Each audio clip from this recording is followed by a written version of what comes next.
serving southeastern Ohio, providing professional service to individuals and businesses. Information at o'neillhartman.com. Support comes from Dean Heating and Cooling, keeping homes cool all summer with Tempstar. Dean Heating and Cooling provides HVAC service and installation in the Athens area, featuring Tempstar quality you can feel. Additional support from Donato's Pizza, featuring pizza, subs, salads, and catering from their Athens location at 688 East State Street. Information at donatospizza.com or 740-592-5049. Support comes from Ohio's 529 College Advantage, helping families save tax-free for college and career training nationwide for 35 years. Information on Ohio's 529 can be found at collegeadvantage.com/Bobcats.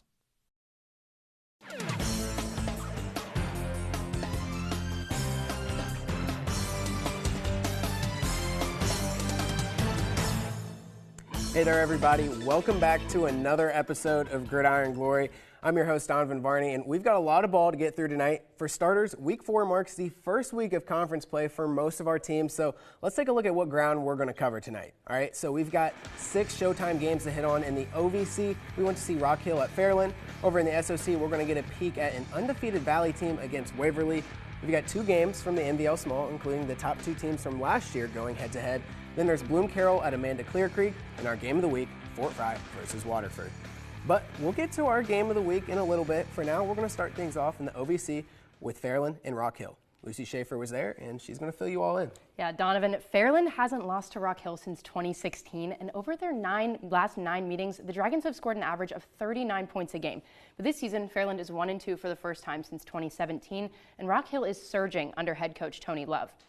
With a 2-1 record, Rock Hill is picking right back up where they left off last season, one where they posted some of their best numbers in years under Coach Love.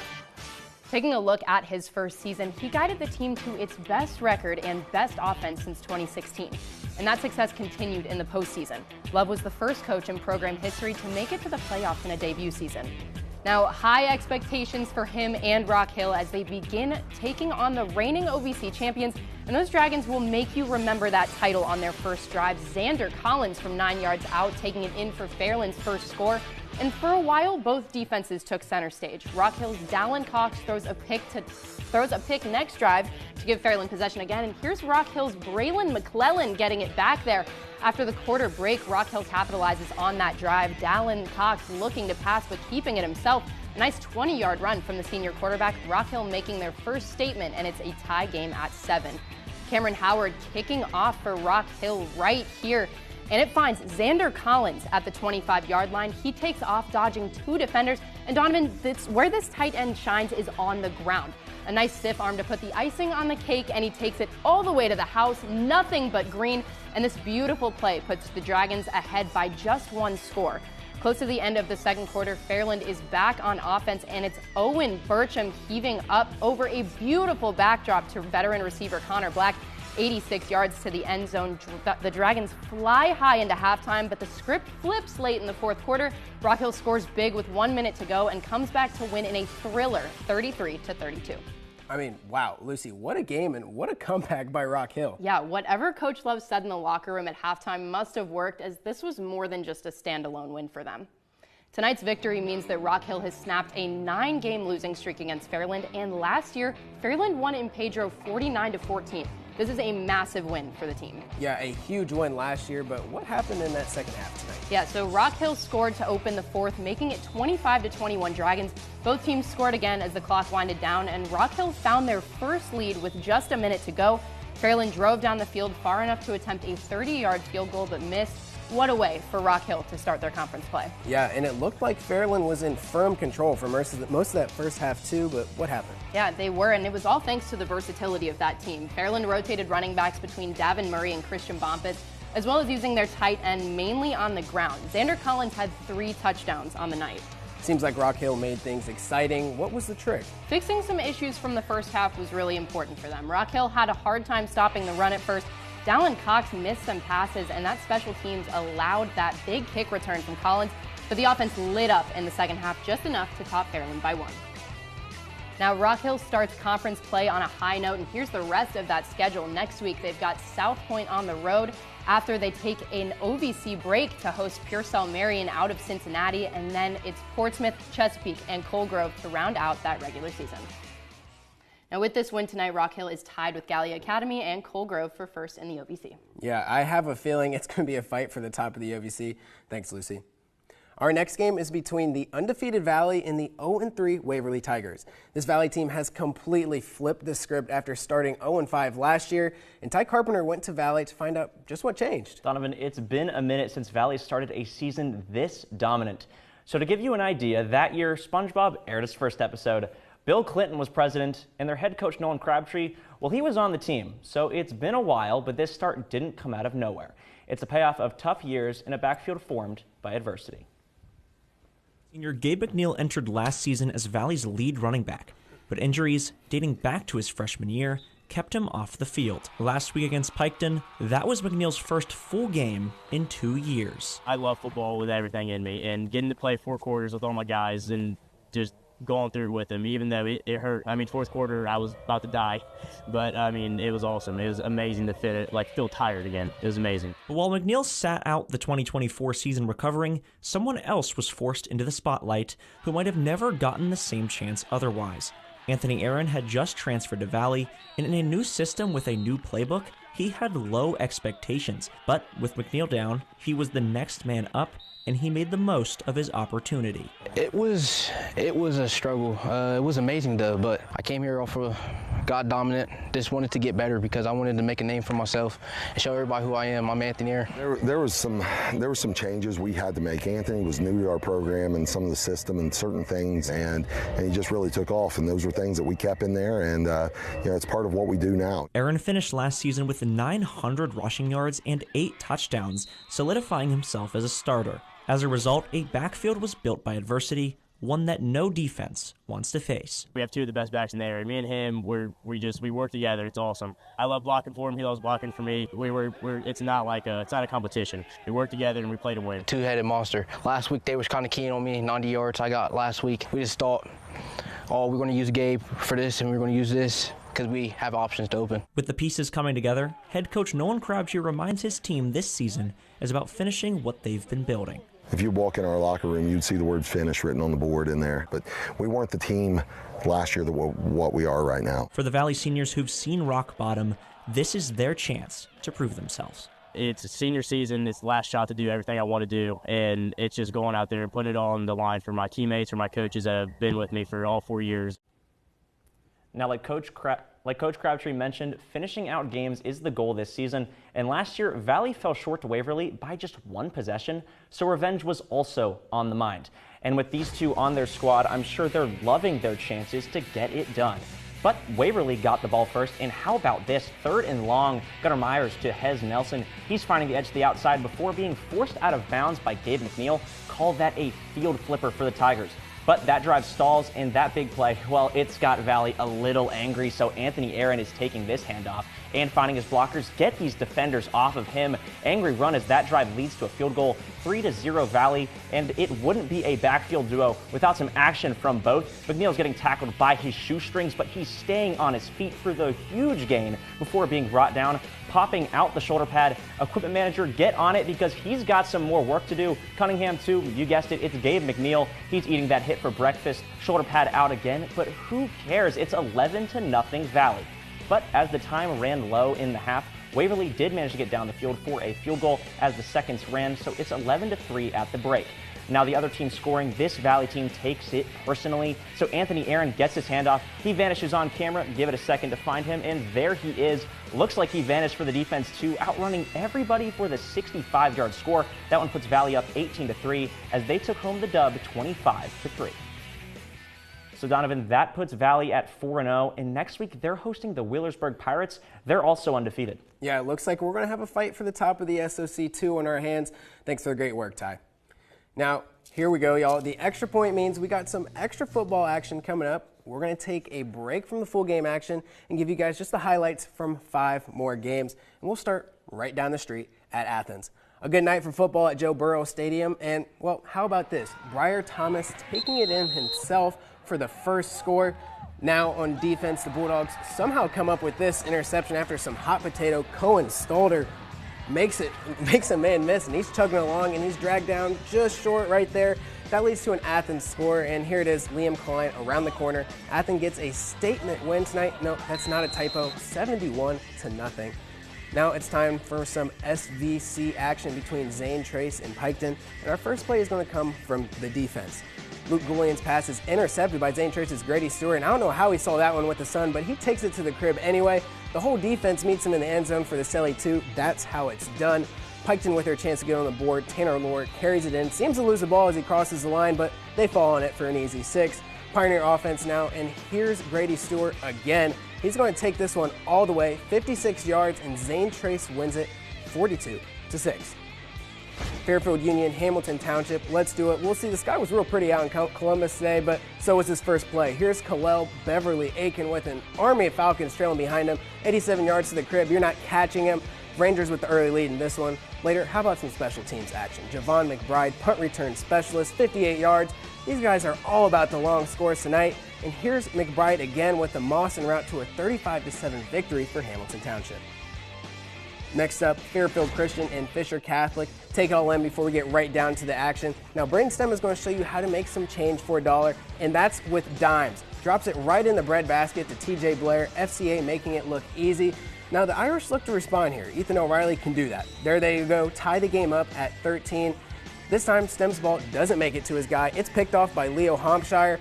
The Irish sneak by in a close one, 20-13. And now it's time for our last extra point game. Over in the MVL, Maysville and Sheridan got off to a quick start with Luke Skinner taking the opening kickoff back to the crib. He's running like he's got places to be. Give him the score and give him some water. 7-0 Generals early. Sheridan on the goal line here. Panthers trying to make a stand, but Logan Russell puts his head down and trucks his way through. And next, how about some Wildcat action? Wide receiver Landon Iden lines up at QB and is untouched. Sheridan wins it 56-14. And while we're in the MVL Small, I think I should mention that this isn't a typical year for the conference. Each of the last 3 seasons, the champ has been effectively decided in week 4. But this year, things might look a little different. Stephen Crowley joins me to break this one down. Yeah, Donovan. New Lexington and West Muskingum have dominated the Small in the past 3 seasons, with New Lex winning 2 conference titles and West M taking the other. But it's time to get into some small talk. New Lex throwing the hammer down and looking to move to 4-0 on the year. But to start things off, West M stopped the returner behind the 5-yard line. But that does not matter to running back Paul Stenson, as we're all going to go on a ride with train 30. This is not a round trip. It's one destination, and it's the end zone. 60 yards in the first score of the game, 6-0 New Lex. Tornadoes looking to match, but the Panthers. Harrison Ratliff sacks the quarterback, and he's going to let everyone in the stadium know about it. That play and stop leads to Colton Mathias getting on the score sheet, 13-0 New Lex. Another Panther stop, and they are quickly set up once again, but Taven Haynes picks off the goal line fade, and West M finding some juice here. Switching fields, but on 3rd down, it's Harrison Ratliff again. Game changer, disruptor, in short, he's a dog. That stop and another great drive would lead to Stenson finding his second tutty, 20-0. And after another stop, fake the handoff, and here comes Tyson Spicer from the outside. He's got a lane, and he's going to get down to the 1-yard line. Stenson would finish that drive off as New Lex rolls in their first MVL Small matchup, 33-7. And with this win and a perfect 4-0 start to the season, the Panthers are in the driver's seat of the MVL Small, but anything can happen in the Small, especially with many other worthy contenders. Yeah, and that leads us into another big game in the MVL Small tonight. And for that, we're going to bring in Andrew Bowlby, who's live at Crooksville. Bowlby, what do you have from Crooksville tonight? Hey, Donovan, I talked about head coach Marcus Pardon Dudash on the show last week and everything he's built. But this week, it's all about taking advantage of an opportunity. Crooksville without a home MVL Small win since 2020, and tonight truly felt like a chance to end that drought. Ceramics ready at home, looking to flip the script, and we'll see them get started right away. First play of the game, and QB Brayson Hill is off and running. He'll take some ankles with him as he gets into the open field and eventually ends up in the end zone. That's a 57-yard touchdown rush on play 1, 7-0 Crooksville. Now to the Meadowbrook first drive, and we'll see the air attack first. Michael Wright going to the end zone on this throw, but what a grab by Braylon Lowry. Colts answer but missed the PAT. Flash forward to the beginning of the second quarter. After marching the ball all the way down the field, Aiden Farrell gets the nod and the score from a yard out. PAT was good this time, 13-7 Meadowbrook heading into halftime.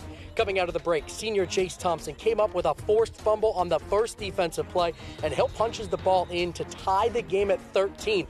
Later in the third, it's Hill again. Crooksville gets 2 scores in 3 minutes to take a 19-13 lead. Meadowbrook needs an answer, and just watch this play from Michael Ray. Run gets stopped, so it's time to improvise. Tosses the ball over defenders, and the Colts tie the game at 20. Back over to the Ceramics, and after an interception, Hill is going to score on yet another long rush. This one from 70 yards out. Crooksville leads 27-26. And how about one more Hill TD for good measure? A 37-yard lightning strike to put Crooksville ahead by 2 scores. The Ceramics close this game out, taking it 39-33 and snapping a 5-year drought. After the game, here's Coach Pardon Dudash. We've never beat Meadowbrook. These seniors and juniors have never beat them, not in junior high, nothing. So I know they're excited. I know our community's excited. I know these kids are excited. And that's what matters the most to me is being able to give this community something to be proud about, and right now is what we're going through. Stephen mentioned it earlier. This conference is wide open this season, and Crooksville has put themselves in a position to compete for the crown. And Donovan, obviously a big win for the Ceramics tonight, but close games did not happen all around the conference. Yeah, you're right. We saw New Lex do a healthy amount of scoring tonight, honestly. Yeah, Donovan, this game was decided by only 3 points last year, and the feelings and sentiments in this year's matchup were drastically different. So then what was different this year for New Lex overall? Yeah, I mean, what it was I saw comfortable confidence from New Lex tonight. Kevin Board, he has a way that he likes to play, and he has gotten absolute buy-in from his whole team. You can see it on the field. This team has so much experience back from last year. They all swarm to the ball on defense. They're very creative on offense, and they have a dog at quarterback in Lane Ratliff. This kid leads by example. He plays both ways. He's very disciplined. He's a good decision maker. He can throw and run, and this performance is convincing, and playing the way that they did, the small maybe New Lex is to lose. Yeah, and for Crooksville in this game tonight, they looked really good in the second half. Only 7 points in the first half. They turned up the heat in the second half. Really a program-defining win for them, but Coach said they have to keep getting better. Still have a lot of games on the schedule ahead, and they're going to have to continue to improve if they want to truly have a shot at winning the conference crown for Meadowbrook. An 0-1 start in conference play, that obviously does not help. You're going to need some help to get a conference crown. Disappointing loss for the Colts tonight. Yeah, and the Panthers, their road to back-to-back small titles, it's fascinating.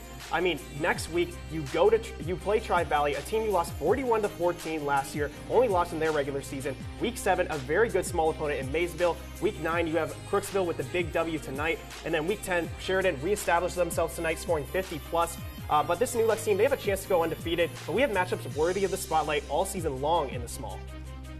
Yeah, we'll take a couple weeks off, but Week 7, you see a couple big games there, and then Weeks 8, 9, and 10, there's going to be big games across this conference. It's going to come down to the final 3 weeks, and you saw how fun the MVL Small is as a conference tonight, and we still have so much action to come. Yeah, I mean, this is just the beginning for the small, and I'm very excited to get to the rest of the action this season. Yeah, I'm excited to see it. Thank you, guys. And for all of you that want some more high school football action, we got you covered. Our Facebook, Instagram, YouTube, X, and TikTok accounts are updated daily.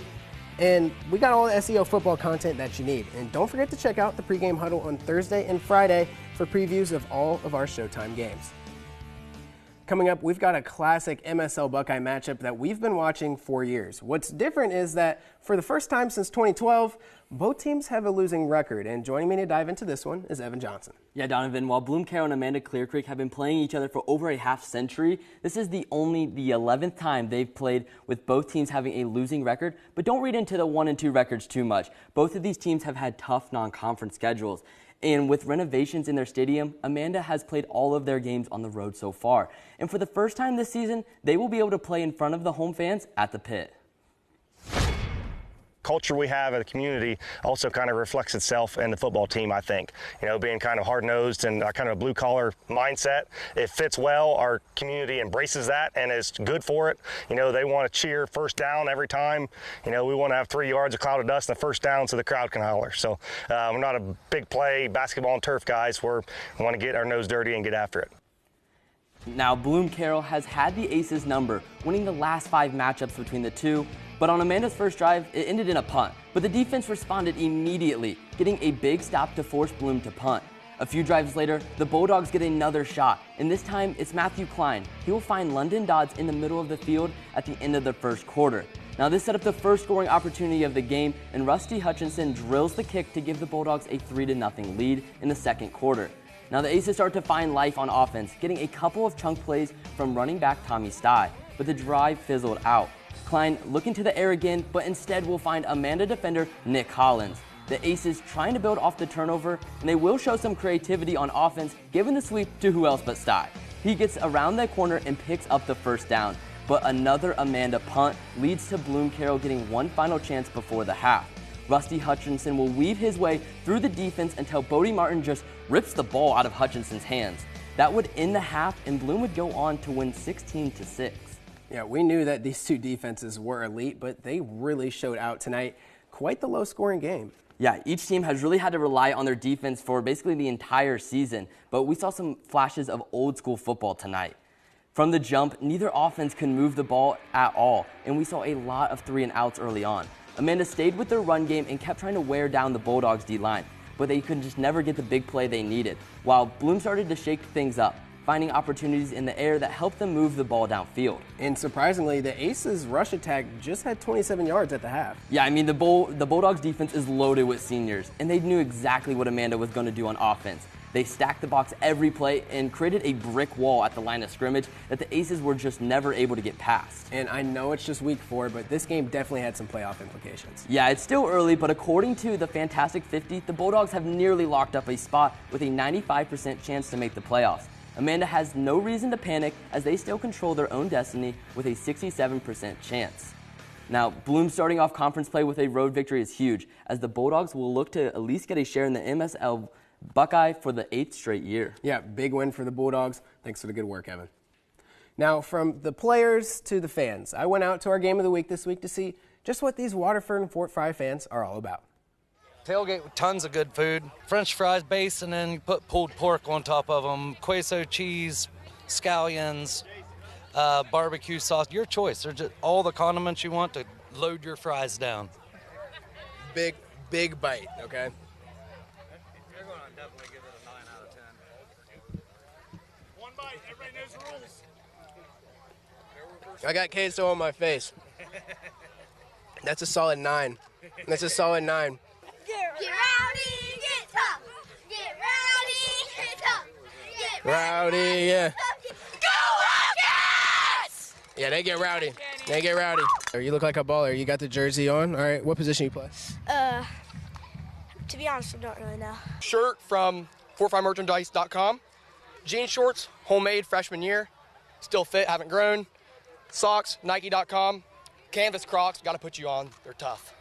Honestly, I don't think you're going to put me on with those. The jean shorts are really like a staple piece in my collection, you know. Obviously, yeah, exactly. Mine too. They don't let me wear it on TV though. That's a no. Cedric, who's winning? Who's winning tonight, Cedric? Okay, yeah, all right, buddy. All right, okay. What's it going to take for you to get your shoulder pads on and get out there to play? Nothing, I'm only 10. I can't be in high school, I'm going to get killed out there. Look at him go. Warms my heart. Well, the fans at our game of the week never let us down, and neither does the Fort Fry and Waterford rivalry. The Cadets have won the last 18 matchups, including a Week 12 playoff game that I think I should remind you all of, okay? When they met during the regular season, Fort Fry won by nearly 30 points, but this game was different. It was a slow start, but a big second half from both teams made this one exciting. The Cadets won a 29-26 thriller, their closest scoring margin since 2018. The Wildcats may have lost, but each year they're inching closer and closer to ending this streak, and this year may be the year. And here to break this down, this year's game are the two guys leading the two teams. This is Ashley Fry and Josh Herner. Yeah, Donovan, this matchup has had two great head coaches for a pretty long period of time now. And starting off for Waterford, we've got to talk about head coach Eric McCutcheon. He's had 8 wins in every season since 2020, and he's coming off a season where he won the Conference Coach of the Year after winning his 3rd TVC Hawking title. Yeah, and Eric on the other side has been at the forefront of Fort Fry for quite some time. Yeah, Donovan, Huck is a historically impressive coach. 18 years with Fort Fry, that's 18 winning seasons as well. He has not missed the playoffs since 2015, and on top of all of that, he has 2 TSL titles and 2 OVAC titles. So 2 great head coaches, but since Huck has been with the Cadets, this has been a very one-sided rivalry. Yeah, 2007 was the last time that Waterford beat Fort Fry, and 2008 was Huck's first year as head coach. And that's a pretty fancy way to say that Huck has never lost to Waterford. But the Wildcats kept it really close in last year's playoff game, like you just saw. Yeah, that combined with a very strong 3-0 start, it seems if there was a time for Waterford to break the streak, it would be this season. But enough about the past. We've got to focus on tonight because Fort Fry is not willing to wait. And on the opening kickoff, Gavin Rao is going to take this around the swarm of defenders and 90 yards all the way to the house. We've got to get these kids some water because he might still be running. 7-0 Cadets right off the bat. Now it's time to take a look at the green and white here. Here's Hayden Jones at quarterback. He's going to take the snap, dodge a couple defenders, and he's going to put the Wildcats in perfect scoring position. Yeah, but you already know when Caden Bradford is lurking in the secondary, it's an inevitable outcome. Picked off Fort Fry ball. Now we're going to go to the next Waterford offensive drive here, and guess what? It's going to be the same result as the last. Clayton Tullius with the INT for Fort Fry. They're going to get the ball right back. Yeah, and the Cadets are going to look to kickstart another big drive here, and Tice Beardsley is going to help get it going. First down, Cadets. And just a couple plays later, Rao is going to punch in his second touchdown of the night. Cadets now take a 13-0 lead as we're nearing the end of the first quarter. Yeah, Fort Fry is going to get that stop, and it's Rao who's jumping right back in. First down, and that'll get the chains moving. And guess what? It's going to lead to this. Grady Hessen on the keeper from 4 yards out. Cadets making it now a 21-point lead. Yeah, Cats with one last drive before the half, but Adric Wynn is going to spoil this party. Fort Fry pick in the last minute of play, holding steady to a 21-0 lead. And the Cadets are going to continue their dominance in the second half. They're going to go on to take this rivalry game 28-0.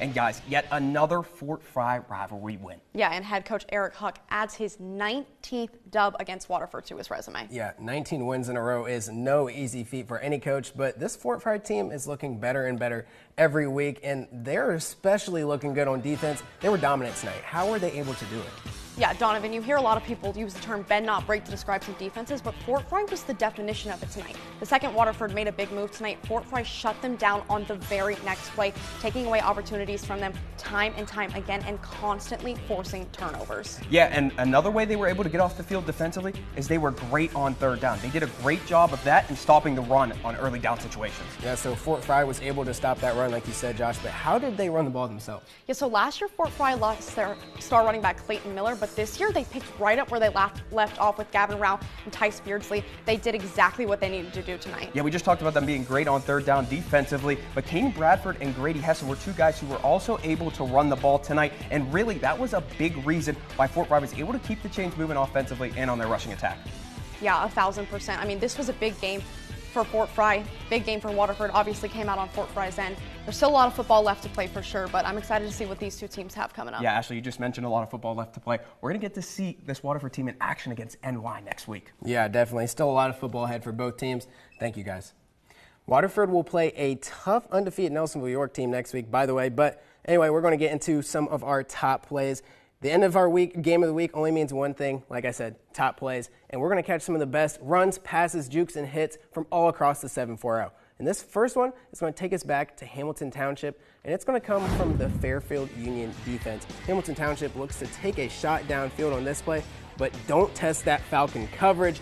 Right in the hands of the receiver, but tips it to the defender, and he looks surprised that was in his hands right there, but doesn't matter. Make it a top play. Must have been a good night for defenses because this other one is an INT.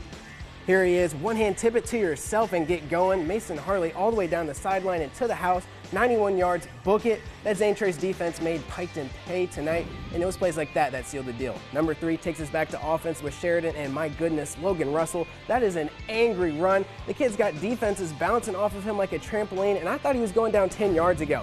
Now, count it for the Red Rage running back. Now, number 2, some special teams action. We've seen a couple big plays on punts and kickoffs tonight, but this was definitely the best. Fairland's Xander Collins fields the kick, and the rest is history. waves one guy by him, slices through the defense, gets another guy on his way, and he is gone. A fairy tale score for the Dragons. Nicely done. And finally, number 1 play, fitting because this was the first play of the game. Bryson Hill looks like he's in a video game. 99 juke, 99 speed, and 57 yards to the house. I can feel him shaking, going. Nice top play there. Well, that's all we got for the show this time. Tune in at the same time, same place next week, because there is nothing better than Friday nights in Gridiron. Support comes from the O'Neill Hartman Insurance Agency, a local Erie insurance agent serving southeastern Ohio, providing professional service to individuals and businesses.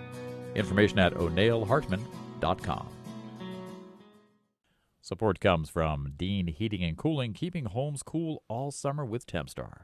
Dean Heating and Cooling provides HVAC service and installation in the Athens area, featuring Tempstar quality you can feel. Additional support from Donato's Pizza, featuring pizza, subs, salads, and catering from their Athens location at 688 East State Street. Information at donatospizza.com or 740-592-5049. Support comes from Ohio's 529 College Advantage, helping families save tax-free for college and career training nationwide for 35 years. Information on Ohio's 529 can be found at collegeadvantage.com/Bobcats. You are watching WOUB TV in Athens and WOUC TV in Cambridge.